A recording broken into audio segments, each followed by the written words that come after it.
నాలుగు ఎగ్ తీసుకొని ఇట్లా గోళంలో ఉడికేయాలి. ఉడికేసిన తర్వాత ఒక ఎర్రగడ్డ, ఒక టమోటా తీసుకొని పచ్చిమిర్చి, ఎర్రగడ్డ బాగా వేయించాలి.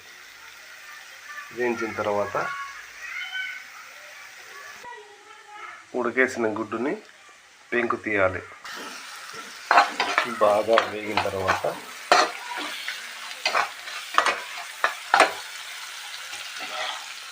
ఉడికేసిన గుడ్డుని తీసుకొని ముక్కలు చేయాలి. ఇట్లా 4 ముక్కలు చేయాలి.